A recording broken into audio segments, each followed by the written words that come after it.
What's up guys, welcome to Voicey here. This is your host, Captain Zach, and today's subreddit is r/EntitledParents, with a little bonus from r/Today I Fudged Up. Don't forget to like, subscribe, and hit that bell to never miss an episode. Alright, this story's called Homophobic Mom is Entitled to My Charity. Hey, it's me, the Chick-fil-A guy from the other day. I'm gonna be going on a class trip in a few days, so I thought I'd give y'all one more story before I head out. I'll pop a link to the other post in the comments if you want to read. Usual abbreviations apply. There's me. Hey, it's your boy.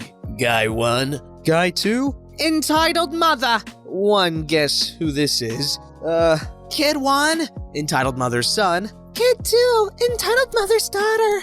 Anyway, this happened a few weeks back, after I got off the recovery from my surgery and came back to work. I was working a 4 to 9:30 shift on Friday in the dining room, which meant I got a half-hour break since I was working 5.5 hours, which is company policy. So I took my break around 7:15 or so because it was really slow that night, especially for a Friday. There was 4 or 5 tables occupied, but I wasn't the only one in the dining room that night, so I was good to go on break. I ordered my employee meal and got my phone and wallet from the little employee cubbies we have up front and sat down in the back, near the bathrooms. Some people in front of house were cleaning the floors on the other side, near the playground, so I wanted to stay out of their way. As a result, all the other groups of people were on that side as well. I took a free table and just texted for a little while as my food came out. While this was going on, 2 guys, about my age, maybe a little older,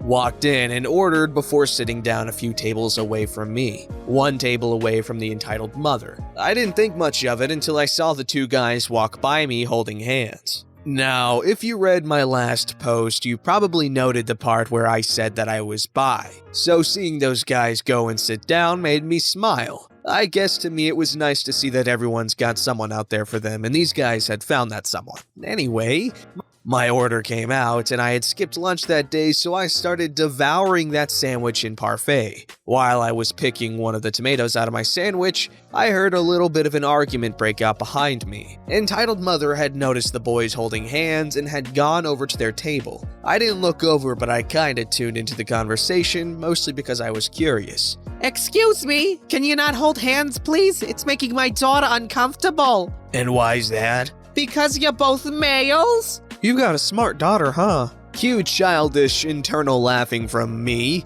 Pardon me?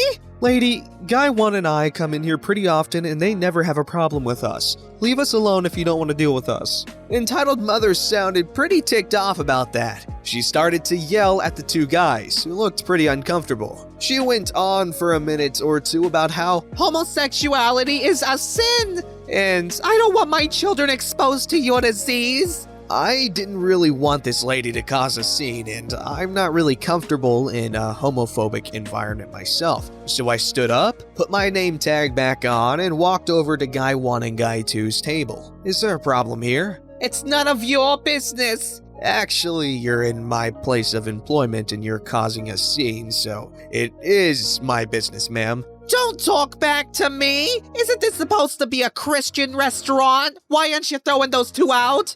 Because they ordered food and they're our valued guests. Miss, I'm gonna have to ask you to please go back to your seat and stop disturbing these gentlemen. Guys 1 and 2 seemed pretty happy someone had taken their side. Entitled Mother was not, but gave me a scowl and went back to her seat. I smiled at Guy 1 and Guy 2, gave a little pleasure to be of help, nod, and went back and finished my meal right as theirs came out. Some time passed and I was back on the clock. Both Entitled Mother and Guy 1 and Guy 2 were still there. Guy 1 and Guy 2 were still eating, and Kid 1 and Kid 2 were in the play area. Entitled Mother was still at her table. Now, part of my job in the dining room is doing table touches, which just means checking in with all the guests and asking them if they need anything. I checked with a few other tables who were all good. Entitled Mother asked me for a sweet tea refill, which I got for her, and Guy 1 unknowingly made my day by asking for some pepper for his mac and cheese. I went and got the giant functional pepper shaker that we have, walked over and said, Say when. Guy 1 and Guy 2 laughed their asses off at this, and so did a couple of older folks at another table. It put me in a really good mood. So when Guy 2 asked if it was alright if he could take some sauces home, I decided to be nice and surprise these guys. I figured, what the hell, these guys are nice, they got yelled at by a crazy lady, and they made my day. Might as well make theirs in return. So I went to the kitchen and asked a friend in the kitchen if he could get a couple cookies ready for me real quick, and he did since he wasn't planning to use his employee meal that night anyway. I put the sauces in a paper takeout bag with the cookies and took it out to their table, where we had the obligatory "thanks a lot, man," and "my pleasure" interaction. I walked away after that to wipe tables, but kept an eye on their faces while they opened the bag. I don't know if they know it was me or not, but they looked really happy and it felt good. Guy 1 and Guy 2 left at that point, so I told them to have a good night as I passed by them to clean their table off. They told me good night and went off and hopefully did have a very good night. As I was cleaning the table, Entitled Mother came over to me and tapped my arm. I looked over, finished wiping the table, and stood up. "Do you need any help?" Yes, I'd like you to get me 3 cookies, please. "Oh, sorry ma'am, we can't do transactions here in the dining room. You'll have to either wait in line or place a mobile order." Entitled Mother cut me off before I could finish the word order. Well, you brought cookies to those 2, so why not me? "Those cookies were paid for, ma'am." Then pay for mine the same way. At this point, Kid 1 and Kid 2 come running back from the play area and started begging their mother for dessert. See, are you really gonna say no to my children? "No, ma'am, I'm going to say no to you." At this point, I picked up the bucket of sanitizer wipes I was using. "If you want a cookie, then you can buy them yourself. Is there anything else I can help you with?" Entitled Mother started hollering at me about how I was a disgraceful employee and I should be fired for what poor service I had given her. At this point, I was saved by the most unlikely of heroes. The old dude from earlier who had laughed at the pepper shaker walked by and told the Entitled Mother to, and I quote, "shove a sock in it so far deep that it covers the pole in your ass." He then told me I was doing a good job, got a few napkins, and went back to his seat with his wife. It took everything I had to not start laughing my ass off, but I managed to squeeze out a "thank you, sir" to the older guy and "have a good night, ma'am" to the Entitled Mother before going back to the kitchen and laughing for a solid 30 seconds. That's pretty much the end of the story. Entitled Mother wound up buying a 6-pack of cookies anyway. I made sure the older guy had everything he needed for the rest of the evening, and I felt good about myself for the rest of the night. I feel like I'll be posting a lot of stuff here since I've been working at Chick-fil-A for a while, so I just want to say, most nights you don't see a single Karen and the worst incident will be a messed up order. Chick-fil-A is an amazing job and I'm grateful to have it. So please don't translate these stories as me disliking my work, because overall, I love it. See, I love these stories that paint Chick-fil-A in a positive light because, you know what? Chick-fil-A is an amazing place, okay? They're so kind. And there's those things people say about them which are no longer true because they changed their ways and their donation habits. Chick-fil-A is the best of fast food places. I'm sorry, but that is a fact. And this OP is a cool dude. He's a cool dude. This story's called Entitled Stepmom Uses Doorbell to Page Her Children. This is a story about my entitled stepmom and my brothers. While my mom was involved, she was a minor player. This also took place before cell phones. Here's the cast. There's me, 15 years old at the time. Tigger, middle bro, 13 years old. Rabbit, Youngest bro, 9 years old. Mom, married to entitled stepmom and biological parent. The nicknames came from our mom, and according to her, our personalities matched the Winnie the Pooh characters. Mom calls me Eeyore. We live in what's known as a 3-family house. Entitled stepmom and mom owned the house, and we used the first and second floors, but rented out the third. For those that are not aware, a 3-family house is a freestanding house with 3 separate apartments, usually 1 per floor, connected by a main hallway. The first floor was used as a living room, kitchen, dining room, and home offices, while the second floor is where the bedrooms and playrooms are. Since these are considered separate apartments, the doors to each apartment was pretty thick, and it was hard to hear through the door. Also, because cell phones were not a thing yet, if you wanted to get a hold of a child that was on the second floor, you had to yell pretty loudly in the hallway up the stairs. Sometimes my poor entitled stepmom had to actually climb the stairs to get a hold of someone. Sarcasm. Eventually, my entitled stepmother decides that enough is enough and that she is going to install a doorbell on the second floor and put the button on the first floor. That way, if she needs one of us, she can just hit the button. So she goes out, purchases, and installs it. She sits us down and tells us about the bell and what it means when it rings. Also, she assigns each of us a number of rings. Rabbit is 1, Tigger is 2, while I am 3. When the doorbell is rung, we are to pause whatever we are doing, go downstairs and walk into the living room and ask what's up. We couldn't walk downstairs and ask from the doorway. We had to physically walk into the living room several steps so she could see us from her spot on the couch. That's right, my entitled stepmother installed the doorbell in a spot she could reach without getting off the couch. Now, sometimes we were paged for normal things, like checking our homework or to do the dishes. Other times we were called for dumb things, like filling her wine glass with the boxed wine or getting her a glass of water. Oh, and the water had to be cold, no ice, but you had to let the faucet run for 30 seconds. The problems had started to occur, because as I said, she had installed the button for the doorbell in easy reach of her position on the couch. In fact, she installed it on the side of the coffee table where her knees were, which led to several accidental activations, and Rabbit would run downstairs to see what's going on. He would walk into the living room and ask what's up. Entitled stepmother would be confused since she couldn't hear the doorbell upstairs, and there was no way she accidentally hit the button, since that was impossible. After a month of Rabbit appearing after being accidentally beckoned, he started yelling at entitled stepmother, which would almost always end up with Rabbit losing electronics for the day. This became such a common occurrence that Mom finally stood up to entitled stepmother and asked for the doorbell to be changed to 2 rings for Rabbit, 3 for Tigger, and 4 for me. Unfortunately, entitled stepmother was stuck in her ways and didn't see this as a problem for her to solve. It was our job to know if it was accidental or not, which, again, Rabbit would only know if he went downstairs. Then my mom was asked to switch it, so that I was 1, Tigger was 2, and Rabbit was 3.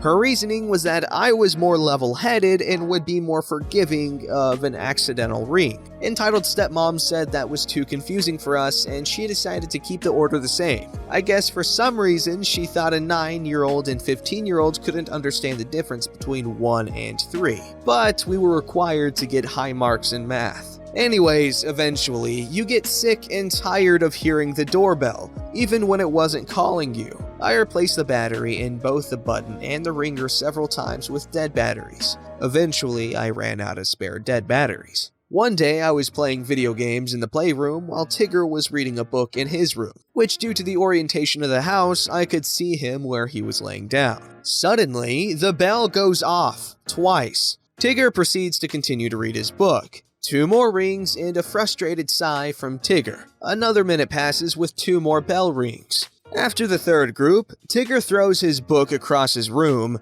stands up, and grabs a metal baseball bat. Wordlessly, he walked out of his room and whacked that damned bell off the wall. While it was dying on the floor, he proceeded to hit it 2 more times to make sure it was dead. He gently put the bat back in his room and picked up his book from the floor. After witnessing this violent act, I hear my entitled stepmother storming up the stairs, so I quickly picked up my jaw from the floor. Entitled stepmother rips open the door and demands to know why Tigger was not responding to the doorbell. He stands up and very calmly states he didn't hear any bell. Entitled stepmother looks up at the wall where the former ringer was and then followed the wall down to the floor, where the doorbell lay demolished. Entitled mother starts to get herself into a tizzy, wondering what happened to the doorbell, and I reply without pausing my game, must have fallen. To this day, I have no idea where I got the bravery to lie straight to her face. While I misbehaved for talking back, ignoring her, or even being evasive, being sneaky, I did not lie. Entitled stepmother, while self-absorbed, prided herself on me always telling the truth, so she couldn't call me a liar without hurting her own pride. She decides that it must have fallen and smashed itself into 1,000 pieces. She moves on, tells Tigger he needs to go downstairs and find the TV remote for her. Mom looked at the remains later and she knew it had not fallen. Luckily for us, entitled stepmother decided the doorbell was inefficient and decided all by herself that an intercom would have been better. Turns out, she had gotten the idea from a magazine that I just happened to leave on the coffee table, open to an advertisement for an intercom. Oh well. Oh my gosh, that stepmother really enjoyed being a mother for that reason. I know a lot of people who say the best thing about having kids is like, you get to make them do all the slave labor, like taking out the trash, or hey, give me a glass of water, or something like that. And I see that entitled stepmother here is a firm believer in that. I don't know. This story's called, Today I Fudged Up by Leaving My Phone Number on the Check for a Bartender. This happened over the summer. After work one day, I went to a hotel bar. The bartender was super cute, and the bar was practically empty, so we chatted for over an hour. As I was getting ready to leave, a bunch of people sat down at the bar, and she got busy. I didn't want to ask for her number in front of a bunch of people who were trying to order or wait around. So I wrote my number on the check and left. I was halfway home when I got a text from her. I excitedly opened my phone to, Hey, it's Sarah, the bartender at hotel name, You didn't pay your bill. And my heart sank into my stomach. I texted her my card number and apologized. She never texted me back. And they put a picture of the text, so I'll go ahead and read them. Hey Matt, it's Gina. Really quick, just have to tell you didn't pay your bill. My butt fell off. I'm dead. Sorry. I thought I did. That's totally okay. I'll send a pic of the receipt so you know I'm not gonna go on a shopping spree with your card. Winky face, I don't know how to do it. There, all good. I trust you. I thought I left a $10 tip.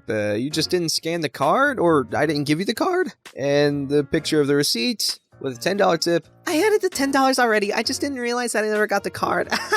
So the $33.35 is with the $10. And thank you. I didn't get the card the second time around. Oh, I wasn't paying attention. All good. Thanks. You're awesome. That's okay. Maybe you can't handle the drinks like I thought you could. I'm crying. Ha ha ha ha. More like I was distracted, but yes, wasted. I'm thinking you did it on purpose so I have to text you. Detective monocle face. Slick move. Haha, my butt fell off again. No, I swear to good. God, I was just laughing at how funny that was. The one time I ever leave someone my number and she has to awkwardly text me how I forgot to pay. I can't even. Sounds like the story of my embarrassing life. Okay, so he's like, okay, I just went through my phone history and found the text. Yes, it's embarrassing. Update, the last text she sent was at the end of the conversation. It's been over 7 months since this happened, and I never texted her back after that. I did send her a link to this post though, and she replied. She commented on this post, She's agreed to hang out. We're going out for a drink soon. Hell yeah! To fear that ends with a good ending. That's good to hear. I don't know how annoying it was to hear me read those texts, but I tried, guys. Don't forget to like, subscribe, and hit that bell to never miss an episode.